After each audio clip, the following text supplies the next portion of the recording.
디지털 배움터 기초, 디지털 기기와 콘텐츠 보호. 다녀왔습니다. 식사 맛있게 했어? 네. 참, 이거.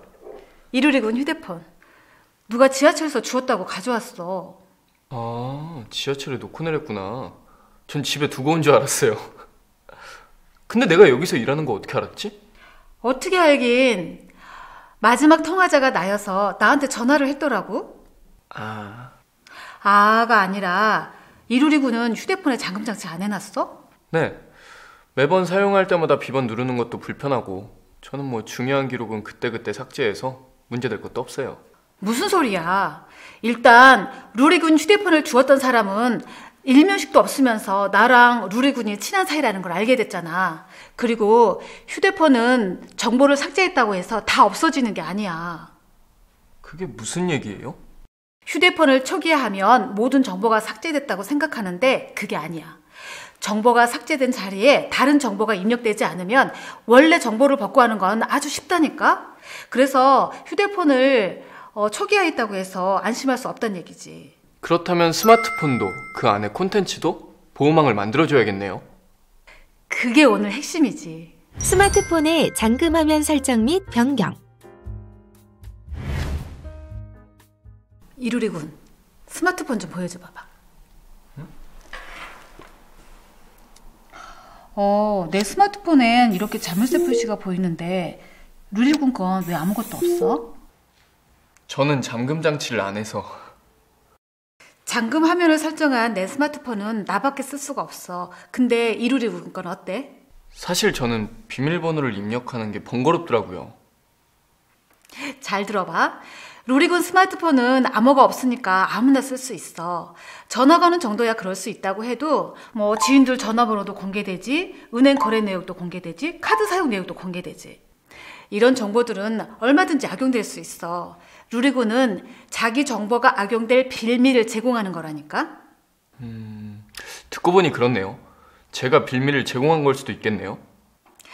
내 개인정보와 중요 자료를 지키려면 잠금장치 정도의 번거로움은 감수해야지. 근데 사실 그렇게 번거롭지도 않아. 스마트폰 잠금 장치를 설정하려면 스마트폰 화면에서 톱니바퀴 모양의 설정 버튼을 찾아서 누릅니다. 쭉 나타나는 메뉴 중에서 잠금 화면 또는 잠금 화면 및 보안을 누릅니다. 그리고 화면 잠금 방식 또는 화면 잠금 선택을 누르면 화면 잠금 사용 여부와 방법을 선택할 수 있는 창이 열립니다. 패턴, 핀, 비밀번호 등의 방법 중 원하는 방법을 클릭한 후 안내에 따라 암호를 설정합니다. 패턴은 4개 이상의 점을 연결하는 패턴으로 설정할 수 있고 핀은 4자리 이상의 숫자로 된 암호를 입력하여 설정합니다. 비밀번호는 숫자와 문자를 포함한 4자리 이상의 암호를 입력하여 설정합니다. 지문으로 암호를 정한 사람들도 있잖아요. 많지. 사실 암호를 잊어버리는 경우도 종종 있어. 다른 암호랑 헷갈리기도 하고. 그래서 생체인식 등록을 하는 경우도 많아. 생체인식 등록의 경우 설정에서 생체인식 및 보안으로 들어가면 생체인식을 설정할 수 있습니다. 또는 설정에서 잠금 화면으로 들어가서 화면 잠금 방식을 선택하면 아래쪽 생체인식 탭에서 생체인식을 설정할 수 있습니다. 지문인식은 지문 센서에 지문을 등록해 설정할 수 있는데요. 지문은 4개 내외로 등록할 수 있으며 기기별로 차이가 있습니다. 얼굴 인식의 경우 스마트폰 카메라를 통해 얼굴 정보를 등록해서 설정할 수 있습니다. 얼굴 인식과 지문을 등록하려면 먼저 패턴이나 핀, 비밀번호를 설정해야 한다는 점 참고해 주시기 바랍니다. 스마트폰의 잠금 방식들을 살펴볼까요? 패턴은 4개 이상의 점을 연결하는 패턴을 만들어 잠금 화면을 설정하는 방식입니다.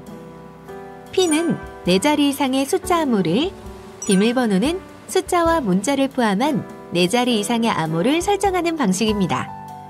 얼굴 인식은 카메라를 통해 사용자의 얼굴을 인식하여 설정하는 방식이며, 지문 인식은 사용자의 지문 정보를 등록하여 설정하는 방식입니다. 보안 앱 설치 및 활용. 이루리군은 잠금 설정 뭘로 했어? 저는 이 스마트한 얼굴 인식으로 할까 하다가 패턴으로 했습니다. 그래? 스마트한 얼굴 인식도 괜찮은데? 근데요, 스마트폰이 바이러스에 감염되기도 하잖아요? 그렇지. 악성 소프트웨어에 감염되면 스마트폰 기능이 잘 안 되기도 하고 또 개인정보가 유출되기도 하지. 개인정보가 유출되면 범죄에 이용될 수도 있잖아요. 뭐 방법이 없어요?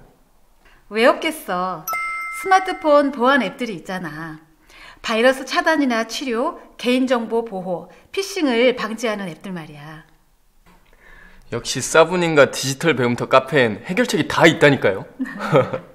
루리군이 이런 칭찬도 할 줄 아네?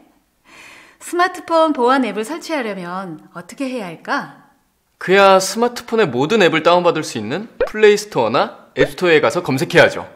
역시 훌륭한 제자라니까. 앱에 따라서 제공하는 기능과 무료 이용 가능 여부가 차이가 좀 있거든. 다양한 보안 앱 중 보안 인증 평가에서 우수한 점수를 받은 앱을 설치해보는 게 어때? 그럼 저는 이걸로 하겠습니다.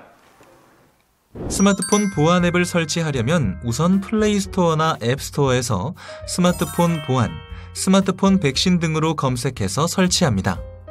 설치가 끝나면 스마트폰에서 그 앱을 찾아 실행합니다. 앱을 실행하려면 앱이 나의 스마트폰에 접근해 바이러스를 탐지할 수 있도록 액세스를 허용해야 합니다. 여기서 허용을 선택하면 앱이 스마트폰을 자동적으로 검사하기 시작합니다. 검사를 완료하면 보호 수준을 선택할 수 있습니다. 완벽한 보호받기는 추가 결제가 필요하고 계속 무료로 사용을 선택하면 기본 보호 기능을 제공받을 수 있습니다. 일단 보안 앱을 설치하면 굳이 별도로 추가 실행을 안 해도 돼. 앱이 알아서 정기 검사를 하고 또 위험 요인이나 취약성을 탐지하고 악성 앱이나 파일이 다운로드 되는 것을 차단해줘. 그리고 혹시 악성 소프트웨어에 감염되면 치료도 할 수 있고. 보안 앱은 꼭 설치해야겠네요. 근데요, 스마트폰 성능을 개선하는 그런 앱은 없나요? 루리군, 정말 꼭 필요한 질문만 하네. 스마트폰 클리너, 메모리 클리너, 스마트폰 최적화 서비스 이런 앱들이 있어. 플레이스토어나 앱스토어에서 이런 앱들을 다운받아서 실행하면 돼. 스마트폰은 알면 알수록 편리해지네요.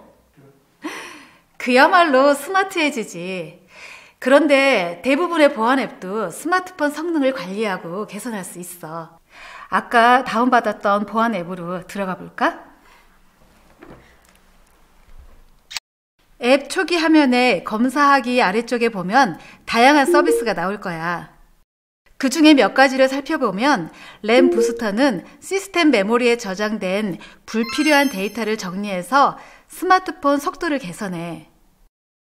그리고 정크 정리는 저장용 메모리에 남아있는 로그 기록, 임시 저장 파일, 캐시 등의 불필요한 데이터를 청소해줘. 그만큼 스마트폰 저장 공간을 확보할 수 있는 거지. PC에 백신 프로그램이 있는 것처럼 스마트폰에도 보안 앱이 있는데요.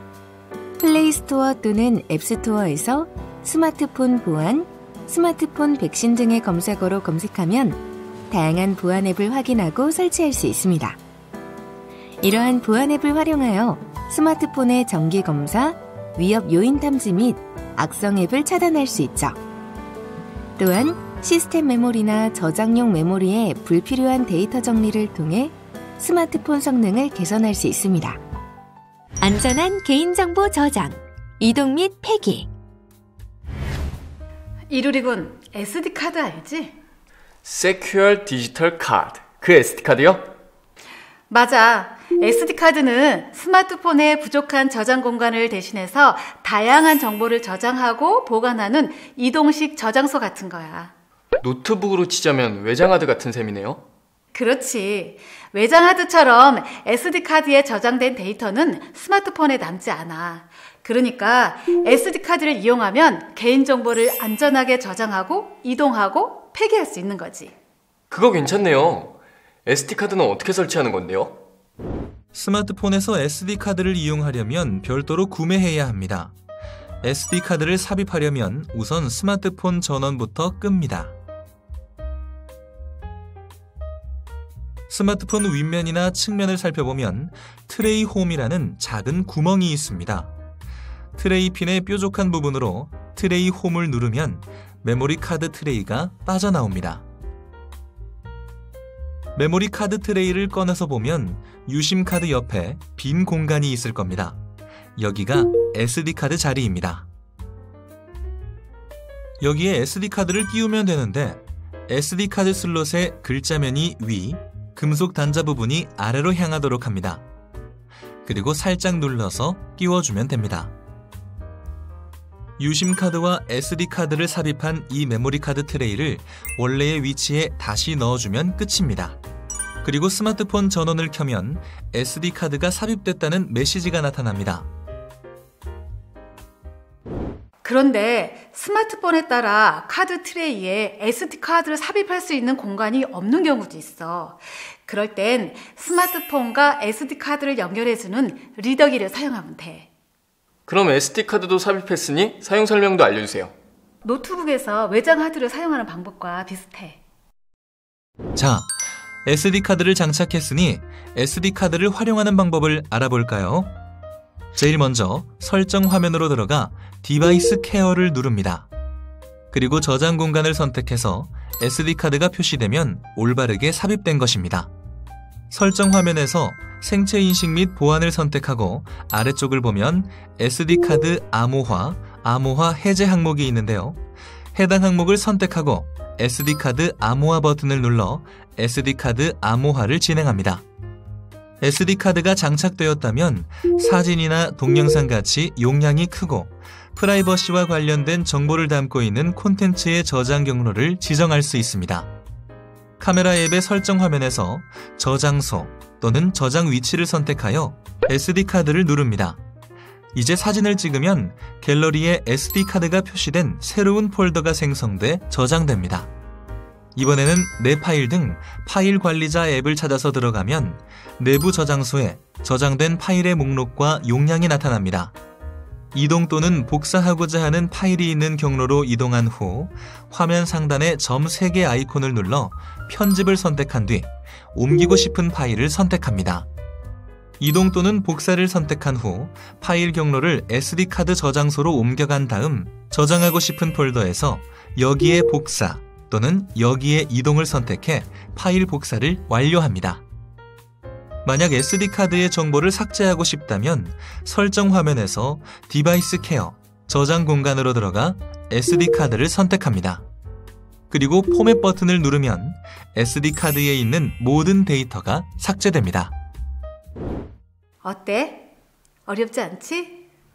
개인정보는 스마트폰이 아니라 SD카드에 저장하는 게 좋아. 그러네요. 공동인증서나 뱅킹앱 같은 건 따로 SD카드에 옮겨놔야겠어요. 중요한 문서나 서류도 따로 SD카드에 폴더를 만들어 놓고요. 나중에 스마트폰 바꿀 때 이 SD카드만 분리하면 개인정보 유출은 방지되는 거잖아요. 오, 이루리군. 정말 대단한걸? 스마트폰의 잠금 화면을 설정하고 보안 앱을 설치하고 SD카드를 사용해서 내 개인정보를 지킬 수 있거든. 그런데 그 모든 걸 한 번에 이해하다니 정말 대단해. 누가 이 루리군을 디지털맹이래. 오늘부터 루리군은 디지털 지존이야. 디지털 지존. 감사합니다. 다 사부님과 디지털 배움터 카페 덕분입니다. 사부! 스마트폰을 사용할 때 SD카드를 활용한다면 좀 더 안전하게 개인정보 등을 관리할 수 있습니다. 먼저 SD카드를 사용하기 위해서는 메모리카드 트레이에 SD카드를 장착해줍니다. SD카드가 장착된 스마트폰이라면 파일 관리자 앱을 통해 스마트폰의 파일을 SD카드로 이동할 수 있습니다. 또한 SD카드를 암호화하면 내 스마트폰에서만 해당 SD카드를 사용할 수 있습니다. 마지막으로 더 이상 SD카드를 사용하지 않거나 SD카드 내용을 폐기하려면 포맷을 통해 SD카드를 초기화할 수 있습니다. 플러스 인포메이션. 요즘 스미싱 사기 얘기가 심심찮게 들리죠? 스미싱은 악성 앱 주소를 포함한 문자를 대량으로 전송해서 이용자가 악성 앱을 설치하도록 유도하고 금융정보 등을 탈취하는 신종 사기 수법입니다. 이 스미싱 피해를 최소화하기 위한 팁을 알아볼까요? 만약 인터넷 주소를 통해 특정 앱을 설치했다면 악성 코드 감염을 의심해봐야 합니다. 그리고 악성 앱 감염이 의심된다면 먼저 모바일 백신 또는 수동으로 악성 앱을 삭제합니다. 그리고 서비스 센터를 방문해 확실하게 점검하는 것이 좋습니다. 스미싱 악성 앱에 감염될 경우 모바일 결제 피해가 발생할 수 있습니다. 이때는 통신사나 결제 대행 업체에 피해 보상을 요구할 수 있는데요. 먼저 사실 여부를 확인해야 합니다. 우선 고객센터를 통해 최근 모바일 결제 내역을 확인하고요. 모바일 결제 피해가 확인되면 피해가 의심되는 스미싱 문자를 캡처합니다. 그리고 통신사 고객센터를 통해 스미싱 신고를 하고 수익결제 확인서를 발급받습니다. 수익결제 확인서를 지참하고 경찰서 사이버수사대나 민원실을 방문해 사고 내역을 신고합니다. 그리고 사건 사고 사실 확인서를 발급받아서 필요 서류와 함께 통신사 고객센터에 보내고 피해 보상을 요구합니다. 동시에 공동인증서를 폐기, 재발급받고 주변에 스미싱 피해 사실을 알려서 2차 피해를 예방해야 합니다. 스미싱 피해, 아는 만큼 예방도 대처도 쉬워집니다. 이것으로 디지털 기기와 콘텐츠 보호 학습을 모두 마치겠습니다. 감사합니다.